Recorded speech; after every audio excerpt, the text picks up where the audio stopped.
राज्यभरात 12वीच्या परीक्षेला आजपासून सुरुवात झाली आहे। माध्यमिक मंडळातर्फे घेण्यात येत असलेल्या वाणिज्य शाखेचे सर्वाधिक म्हणजे 1,66,429 विद्यार्थी 12वीची परीक्षा देणार आहेत।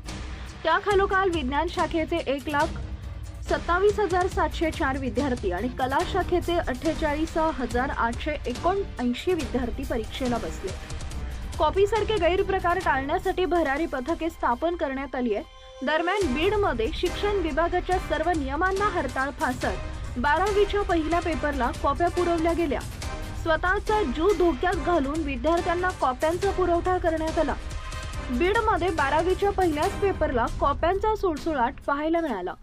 शिक्षण विभागाकडून कॉपी रोखण्यासाठी पथके स्थापन करण्यात आली, मात्र या सर्व नियमांना हरताळ फासत बीडमध्ये जीव धोक्यात घालून विद्यार्थ्यांना कॉपी पुरवण्यात आली आहे। 12वीचा पहिला पेपर होता आणि याच पेपरसाठी बीड शहरातील बलबीर महाविद्यालयासह इतर परीक्षा केंद्राबाहेर पोलिसांचा बंदोबस्त होता।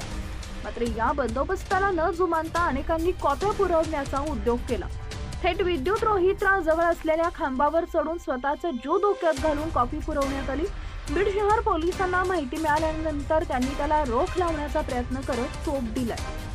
विद्यार्थ्यांसाठी काही नियमावली जाहीर करण्यात आली आहे।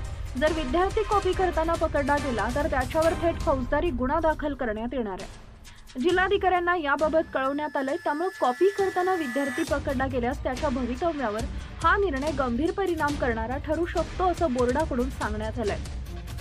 10वी-12वीच्या विद्यार्थ्यांवर कॉपी प्रकरणात फौजदारी कारवाई करण्याचा निर्णय रद्द करा, अन्यथा त्यांचं आयुष्य उद्ध्वस्त होऊ शकतं अशी भीती महाराष्ट्र नवनिर्माण विद्यार्थी सेनेनं व्यक्त केली आहे।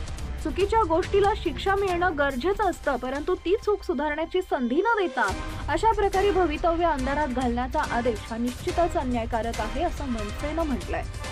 शिक्षक भारतीनंही या निर्णयाला कडाडून विरोध केलाय।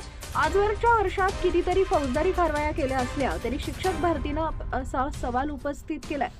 कारवाई करायची आहे तर ज्या केंद्रावर सर्रास कॉपी चालते त्यांच्यावर करा, मात्र विद्यार्थ्यांमध्ये ऐन परीक्षेच्या तोंडावर भीती पसरवू नका। त्यांना निर्भय वातावरणात परीक्षेला सामोरे जाऊ द्या। कॉपीसाठी शिक्षण मंडळाची यंत्रणा दोषी राहू शकते, मात्र यंत्रणेचा दोष विद्यार्थ्यांच्या मस्तकी मारू नका असा इशारा शिक्षक भारतीनं दिलाय। दरवर्षी राज्यातील अनेक शाळांमध्ये कॉपी बहाद्दरांची झुंबड दिसते। अनेक केंद्रावर सामूहिक कॉपीचेही प्रकार उघडकीस येतात, त्यामुळे निश्चितच अभ्यासू विद्यार्थ्यांवर परिणाम होतो, म्हणून कॉपीमुक्त वातावरण गरजेचं आहे। मात्र त्यासाठी विद्यार्थ्यांवर फौजदारी कारवाई करण्याचे निर्देश योग्य की अयोग्य यावरून वाद निर्माण झाल्यानं शिक्षण मंडळ काय निर्णय घेणार याकडे लक्ष लागलं।